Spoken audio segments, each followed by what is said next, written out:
요한은 예수님의 12 제자들 중에 가장 이렇게 늦게까지 순교를 당하지 않고 자연스럽게 이렇게 숨을 거둔 제자입니다. 우리가 요한복음을 잘 읽어보면 예수님이 요한을 향하여 이야기를 하기를 내가 요한을 내가 올 때까지 이렇게 생존하게 해주는 것에 대한 이야기를 하는 부분도 사실은 있습니다.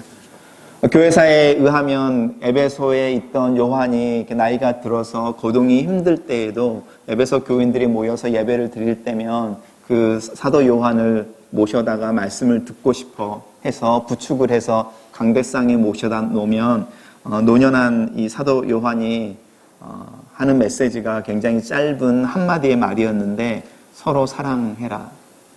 서로 사랑해라. 이렇게 말씀하시고 설교를 마쳤다라는 교회사의 전설도 있습니다. 오늘 우리가 읽은 본문에서도 사도 요한은 똑같은 이야기를 하고 있습니다. 사랑하는 것에 대한 이야기를 하고 있는데 이 사랑이라고 말하는 부분이 예수님이 말씀하시는 새 계명이지만 사실은 잘 살펴보면 그것이 새 계명이 아닌 것이 하나님이 처음부터 천지를 만드실 때 우리를 사랑하기 위해 만드셨고 또 우리랑 사랑하는 관계를 원하셨고 이스라엘 백성들에게 끊임없이 가르치는 십계명의 핵심도 결국은 하나님 사랑, 이웃 사랑이었고 성경을 통틀어서 이야기를 할 때 결국은 사랑이라고 말하는 절대 명령 앞에 부정할 수가 없다 이런 이야기를 사실은 하고 있습니다. 그 사랑에 대한 이야기를 하면서 앞뒤로 사도 요한이 강조하고 있는 부분이 있는데 하나님과의 관계에 대한 이야기를 하고 있습니다. 너희의 죄가 용서함을 받았고 너희가 아버지를 알았고 그 아버지가 태초부터 계시는 영원하신 분인 것을 너희가 알았고 그 아버지를 믿는 힘으로 그 아버지를 믿는 용기로 너희들의 삶 속에 신앙 속에 승리가 있는 이런 이야기를 하고 있습니다. 왜 사랑이라는 이야기를 하면서 하나님과의 관계에 대한 이야기를 먼저 하고 있는지를 한번 살펴보면 좋겠습니다. 여러분 중에 번지 점프를 좋아하시는 분, 또 해보신 분이 얼마나 계시는지는 모르겠습니다. 저는 놀이공원에 가면 아이들하고 롤러코스터나 좀 이렇게 무서운, 옛날에는 바이킹 이런 거였으니까 그런 걸 탈 때 굉장히 좀 불편합니다. 겁이 많아서도 그렇고요. 좀 이렇게 무섭기도 하고요. 근데 아이들하고 같이 타야 되니까 그것을 표현할 수는 없으니까 눈을 찔끔 감고 타는데 번지점프나 아니면 자이드롭이라고 그런 애도 공중에서 뚝 떨어지는 이런 굉장히 위험한 것 같은 놀이기구를 즐기는 사람들을 잘 살펴보면 그들이 정말로 용감해서라기보다는요 믿음이 있습니다. 번지점프를 하는 그 점프대에서 뛰어내릴 때 용감해서 뛰어내리는 것이 아니라 사실은 그 자기 허리에 매어져 있는 그 줄이 끊어지지 않을 거라는 믿음이 있는 거죠. 롤러코스터를 탈 때도 마찬가지입니다. 놀이기구를 탈 때 용감해 보이는 사람들은 정말로 용기가 있어서라기보다는 안전하다는 거죠. 절대로 떨어질 일이 없고 추락할 일이 없고 끊어질 일이 없다라고 말하는 내가 지금 내 몸을 싣고 있는 기구에 대한 기본적인 신뢰가 있습니다. 근데 번지점프를 한번 생각해 보시겠습니까? 허리에 매어져 있는 줄, 그 줄을 우리가 생명줄이라고 부릅니다. 우리는 다 이 생명줄을 허리에 메고 있습니다. 여러분 허리를 한번 살펴보십시오. 보이지 않는 줄이 여러분에게 메어져 있습니다. 그 허리에 메어져 있는 생명줄 때문에 사실은 우리가 숨쉬고 아침에 다시 일어날 수 있고 넘어져도 다시 일어나는 힘이 있습니다. 이 생명줄은 보통 사람들이 뭐라고 말을 하냐면 어떤 사람이 정말로 낙심하고 낭망하고 이렇게 굉장히 비참한 상황인데도 웃고 있다든지 예를 들어서 파산을 했는데 나는 괜찮아, 다시 일어날 수 있지 이렇게 말을 할 때 그 말을 듣는 사람들이 뒤에서 돌아서면서 하는 말이 있습니다. 믿는 구석이 있으니까. 이 믿는 구석이라는 게 우리 허리에 매어져 있는 생명줄인 겁니다. 우리는 다 믿는 구석이 있어서 삽니다. 사실은요. 그래서 누가 수치를 당하든지 내가 자존심을 상하게 된다든지 심한 모멸감을 받았을 때 정말로 이 믿는 구석이 무엇인지를 알 수 있습니다. 왜냐하면 두고 보자라고 말하고 그 자리를 뜰 수 있을 때 이 두고 보자라는 게 내가 가지고 있는 믿는 구석인 겁니다. 근데 이 상황들이 평상시에는 잘 드러나지 않습니다.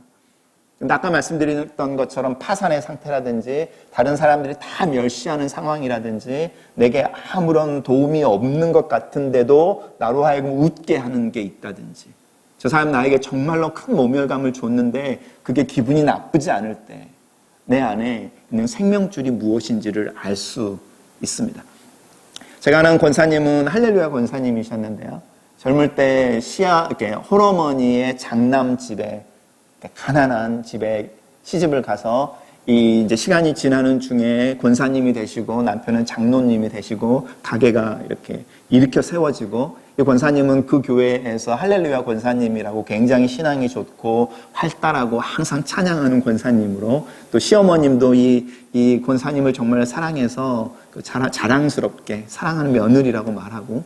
근데 이 권사님이 시동생이 하나 있었는데요. 이 시동생을 시집 가서부터 일찍 시집을 가서 이제 그 어부 키우다시피 해서 이제 장성이 되고 결혼을 하면서 시동서가 들어오는 거죠.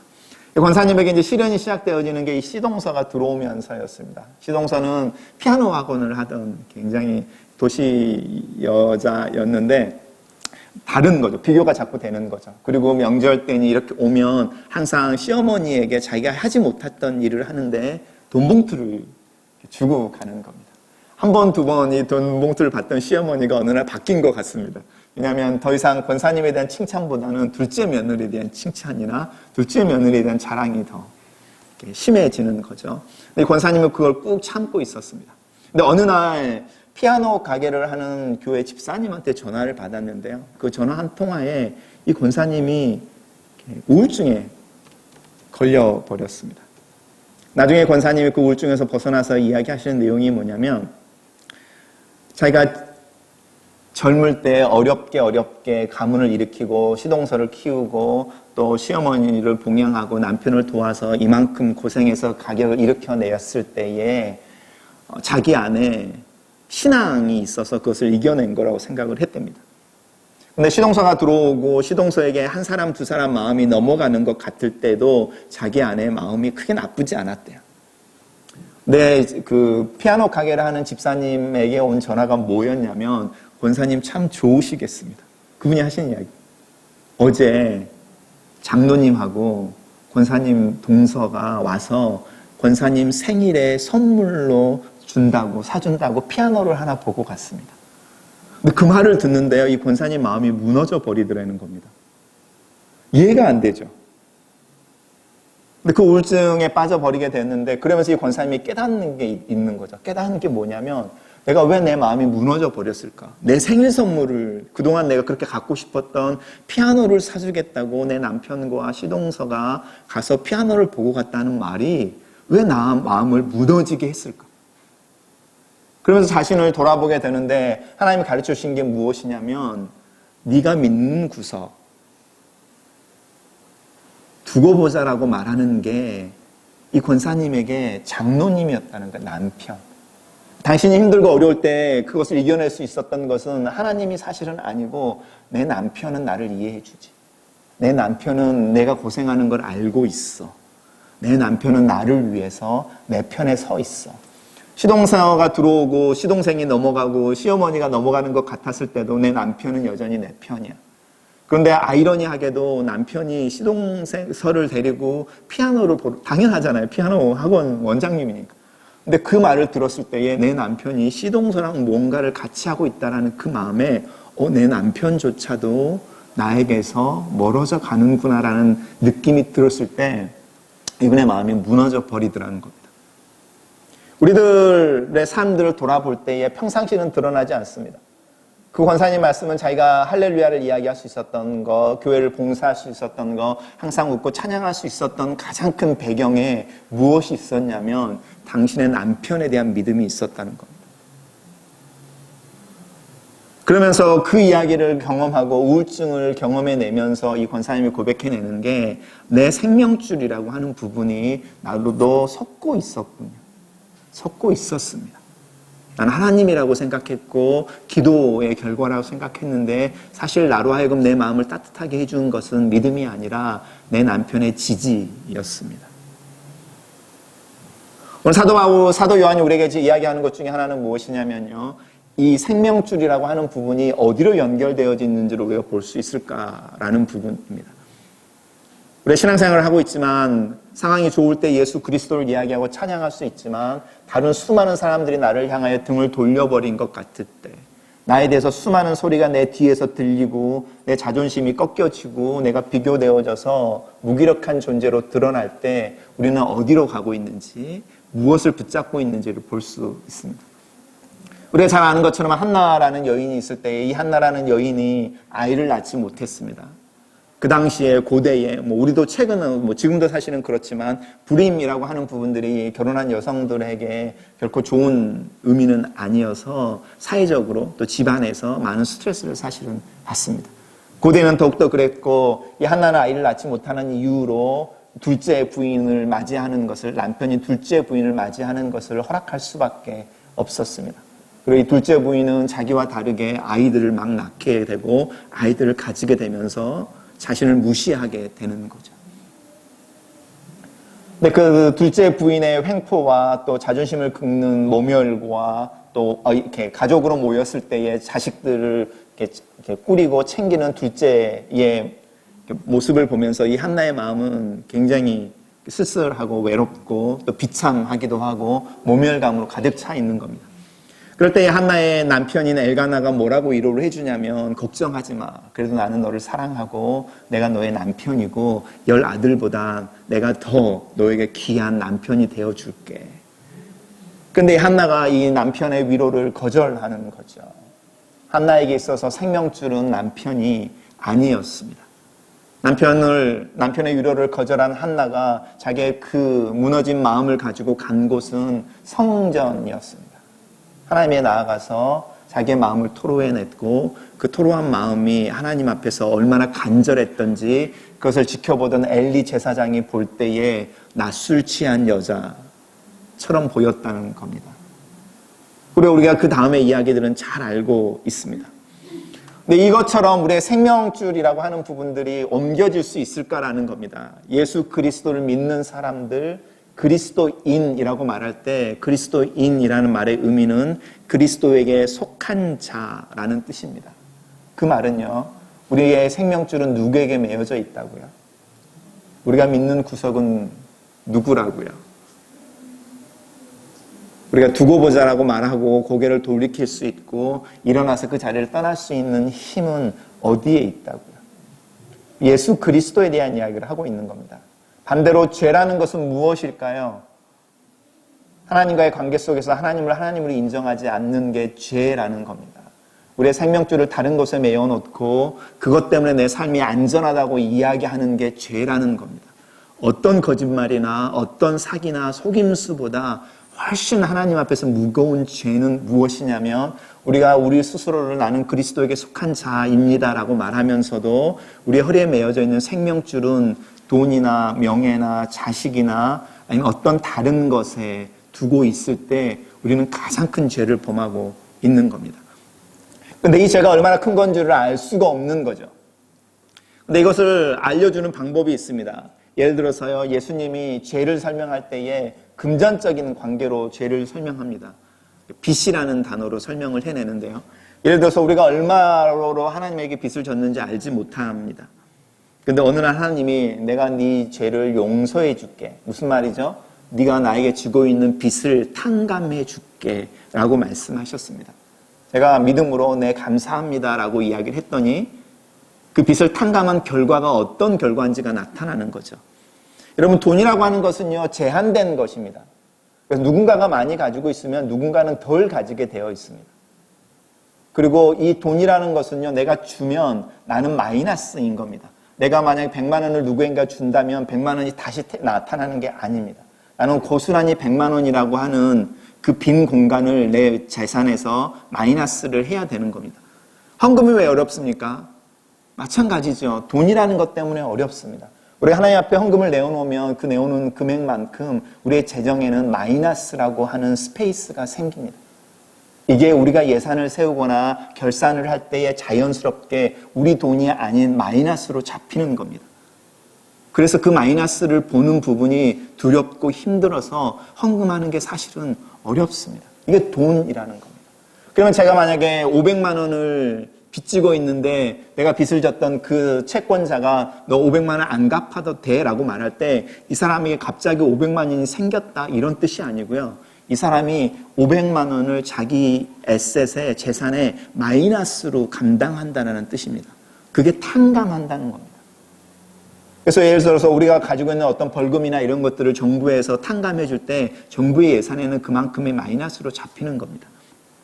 하나님 우리에게 탕감을 해준다는 이야기를 듣고 감사합니다라고 이야기를 하고 고개를 들어봤더니 내 빚이 얼마인지 몰랐잖아요. 근데 그 빚이 얼마였는지를 어떻게 알게 되냐면 예수님이 내가 제 대신에 제 빚을 갚아줄게요 라고 말씀을 하셨는데 그 다음날 예수님이 어떻게 기사가 나오냐면 예수님이 김경무의 그 빚을 다 대신 갚아준 후에 뱅크럽이 됐다는 겁니다. 예수님이 뱅크럽이 됐다, 내 빚을 용서해주고 탕감해준 결과로 라고 말하는 걸 들으면서 예수님이 뱅크럽 될 만큼 내가 가지고 있는 빚이 컸던 거야? 라고 물어보는 겁니다. 정말로 내가 지금 빚이 500원이나 1000원이나 1000만 원이나 1억이 아니라 세상에서 가장 큰 부자라고 이야기하는 그 부자가 마이너스를 쳐서 뱅크럽이 될 만큼 큰 빚이 나에게 있었던 거야? 라고 물어보는 겁니다. 예수님이 이야기하는 부분이 여기에 있습니다. 우리는 예수 그리스도를 믿는다고 말하면서 예수님이 십자가에 돌아가셨다고 말하면서 이 죄라는 문제에 있어서 무겁게 여기지 않는데 생각해 보십시오. 하나님이 네가 가지고 있는 빚, 나에게 갚아야 될 돈을 다 용서해 줄게. 그렇게 말씀하시는 순간에 이 하나님이 뱅크럽이 돼버리면 도대체 내가 가지고 있는 빚은 얼마였다는 겁니까? 나는 상상할 수도 없는 빚이 나도 모르는 사이에 잡혀 있었다라는 것을 알게 되는 겁니다. 근데 그분이 그것을 다 용서해 주시고 스스로 뱅크럽 당했다. 이게 은혜이고 이것을 믿는 사람들이 그 하나님을 향하여 가지고 있는 감사와 또 그분이 그렇게 하면서 우리를 어떤 존재로 만들어주고 싶어 하는지를 깨닫는 것은 사실은 그렇게 어려운 일은 아닙니다. 문제는요, 우리가 그것의 가치를 알고 있느냐. 제가 알고 있던 청년부 때 신앙생활을 하던 한 자매는 항상 기도하는 기도의 제목이 그거였습니다. 내가 왜 죄인입니까? 내 죄는 하나님 앞에서 얼마나 많길래 하나님이 내 죄에 대해서 그렇게 심각하게 여기십니까? 그렇게 기도하는 어느 날 금요 철야에요. 이 자매가 떼글떼글 굴면서 소리를 지르는 날이 있었습니다. 그 자매가 뭐라고 말하냐면 알아졌다는 겁니다. 자기가 하나님 앞에서 얼마나 큰 빚을 지고 있는지, 자기의 죄가 얼마나 큰 것인지, 예수 그리스도가 죽어버려야 할 만큼 큰 죄라면 그 죄는 과연, 그리고 그 죄를 가지고 내가 살 수 있었을까? 이런 깨달음이 있었다는 겁니다. 우리들의 모습 속에 있어서 이 생명줄이 바뀌려고 할 때에 이 부분에 대해서 시작을 하라는 겁니다. 너희들이 죄를 지었을 때에 그 아버지 앞에서 너희를 대신해서 그 죄에 대해서 빚을 탕감해 주겠다고 손을 드는 이가 있어. 그가 예수 그리스도야. 네 빚이 얼마인지 모르겠지. 그 예수 그리스도를 보면 알잖아. 예수 그리스도가 네 빚을 탕감하기 위해 스스로의 목숨을 내어놓을 만큼 네 빚은 많았어. 근데 그 예수 그리스도께서 너를 위해서 네 편에 서기 위해 아버지가 보내주신 분이야.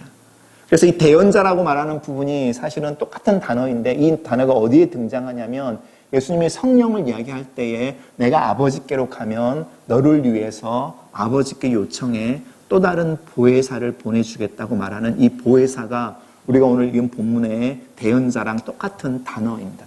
파라클레이토스. 내 옆에 있도록 보내심을 받은 자. 그래서 성경은 분명하게 말하는 겁니다. 우리가 하나님을 우리의 생명줄을 담을 수 있는 가장 큰 이유, 첫째, 예수 그리스도, 내 빚을 대신 갚아주신 분이 나를 알고 내 편으로 서 있어. 그래서 내가 하나님 앞에 갚아야 되는 모든 것을 갚아주셨어. 그리고 그분이 보내시는 영이 내 안에 있어서 내 마음을 알고 아버지의 마음을 알아서 나를 위한 기도를 끊임없이 하고 있어. 우리 편이 2명이나 있다는 겁니다. 2분이나 있다는 거죠. 내 안에 성령이라고 하는 존재가 있고 예수 그리스도라고 말하는 내 옆에 있는 분이 계시고 그리고 그 두 존재가 아버지 앞에 서 있을 때에 나를 하나님의 아버지로, 그러니까 나를 하나님을 아버지라 부르는 자녀로 소개하고 인정한다는 겁니다. 이것을 알고 있느냐.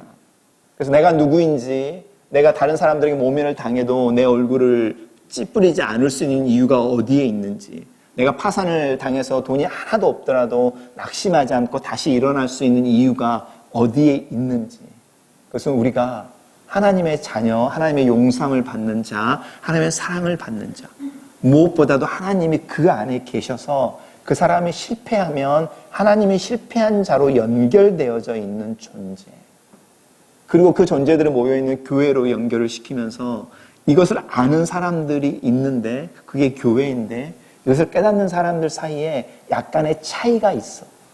어떤 이들은 이제 겨우 하나님이 나를 용서하셨습니다, 나는 하나님을 아버지라 부를 수 있는 은혜를 주셨습니다 라고 말하는 사람들이 있는가 하면, 하나님은 그 계획을 옛날부터, 천지가 지어지기 전부터 가지고 계셨습니다. 그 영원하신 하나님이 내가 태어나기도 전에 나를 지명하여 불러서 나를 아들로 딸로 삼아 주셨습니다. 그리고 영원 후까지, 내 죽음 이후까지도 그 부르심을 포기하지 않으실 겁니다 라고 말하는 이들이 있어. 그리고 그 사이에서 그러면 내가 그 아버지로 부르는, 하나님을 아버지로 부르는 자로서 내가 오늘 열심히 살아봐야지 라고 이야기하는 사람들도 있어. 이렇게 말하는 겁니다. 우리들의 모습들을 한번 살펴보십시오. 우리들은 아이들처럼요, 어린 아이들처럼 하나님이 누구인 줄 알고 그 하나님 나를 사랑한다는 건 알고 있습니다. 근데 아직까지는 그 아버지와 함께 무엇을 하기에는 연약한, 그래서 조금 더 성장해야 되는 이들이 우리들 중에 사실은 있습니다. 어떤 이들은 지혜를 가지고 있습니다. 그리고 경험들을 가지고 있습니다. 그래서 말씀을 통해서 상황들이 있을 때 이렇게 하는 게 맞아, 이렇게 하는 게 옳아, 이렇게 말하는 어른들이 사실은 우리 중에 있습니다. 또 우리 중에 어떤 사람들이 있고 이런 사람들이 필요하냐면, 우리 안에 이런 일들을 해야 됩니다라고 할 때 손을 들고 또 그것을 하자고 이야기하고 매 최전선에 서서 움직이는 사람들이 필요합니다. 그렇게 다양한 사람들이 모여있는 게 교회입니다. 중요한 것은요, 같은 하나님이라는 겁니다. 같은 아버지, 같은 중보자, 같은 대언자, 같은 구속해 주시는 구세주, 이 부분이 중요한 부분이라는 겁니다. 그리고 이것에 대해서 예라고 이야기하는 사람들의 허리를 살펴보면 똑같은 줄을 매고 있다는 겁니다. 이것을 인식할 수 있을까? 우리는 하나님 예수 그리스도라는 생명줄을 매고 있는 사람들입니다. 그래서 내가 잠깐 관계의 절벽에서 떨어질 수 있지만, 이 세상이 나를 밀어서 실업자로, 재정적인 어려움으로, 건강의 문제로, 벼락으로 떨어뜨릴 수 있지만, 벼락에서 떨어진 내가 저 바닥에 부딪혀서 깨어져 죽어버리지는 않습니다. 왜냐하면 번지점프처럼 나로 바닥에 떨어지지 않게 매달아주는 생명줄이 있는데, 그 생명줄의 이름이 예수 그리스도, 하나님의 사랑이라는 것 때문에 그렇습니다. 그럼 관계 속에서도 마찬가지이고, 교회를 이룰 때도 마찬가지이고, 아이들을 키우거나 사회생활 속에서도 마찬가지인데, 이 생명줄을 우리의 허리에 메고 있습니까? 내가 이것을 알게 하려고, 너희들의 허리에는 이미 예수 그리스도라는 생명줄이 메어져 있어 라는 것을 알게 하려고 이것을 씁니다 라고 사도 바울이 말합니다.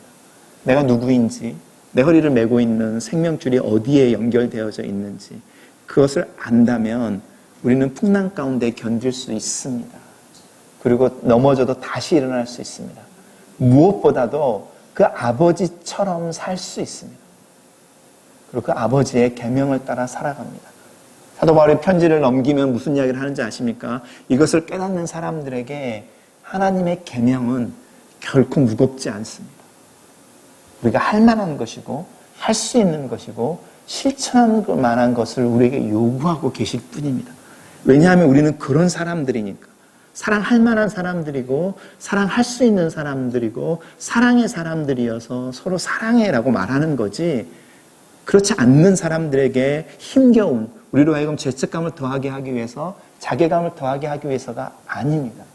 문제는 내가 누구인지, 누구의 것인지, 내 인생의 파운데이션이 어디에 서져 있는지, 내 허리의 생명줄은 어디에 연결되어졌는지, 그것에서부터 시작을 합니다. 그리고 그것을 잠깐 잃어버리고 잊어버렸습니까? 아무런 상관없습니다. 하나님 앞에 와서 하나님 내가 잊어버렸네요. 깜빡했습니다. 이렇게 말하면 됩니다. 왜냐하면 당신과 하나님은 사이에는 아무런 문제가 없어서 그렇게 돌아오면은 그 문제는 언제든지 아무것도 아닌 것이 됩니다. 라고 이야기해 주는 부분입니다. 여러분들과 격려하고 또 도전하는 것은 여러분의 생명줄을 예수 그리스도에게 매십시오. 그분은 태초부터 계셨던 분입니다. 이 세상이 끝난 날에도 계실 것입니다. 그분은 풍랑을 잠잠케 하시는 분이고 오히려 그 풍랑의 물 위로 걸어오시는 분이십니다. 그분은 우리랑 똑같아서 우리의 배고픔과 눈물과 외로움과 씨름과 또 오해와 여러 가지를 다 경험해 보신 분입니다. 그분이 내 이름을, 여러분의 이름을 부르면서 형제, 누이라고 불러줍니다. 그리고 아버지에게 가서 아버지의 아들입니다. 아버지의 딸입니다라고 우리를 소개해 줍니다. 그 예수 그리스도를 메고 있다면 잠깐의 실패, 사람들의 비웃음, 등돌림, 다른 사람과의 비교에서 오는 수많은 좌절과 어려움, 큰 문제가 아닙니다. 왜냐하면 그런 대부분의 문제들은 시간이 지나가면 회복되어지는 문제이고 시간이 지나가면서 다시 바뀌는 부분들입니다. 변하는 것들인 거죠. 변하지 않는 것을 붙잡으라는 겁니다. 그러면 그 변하지 않는 영원한 사람으로 이 세상을 살게 될 것입니다. 그리고 그 영원한 존재를 닮은 그 영원한 존재처럼 이 세상을 살게 되는데 많은 사람들이 당신의 삶에서 사랑이라는 걸 발견하게 될 것입니다. 같이 한번 기도하겠습니다.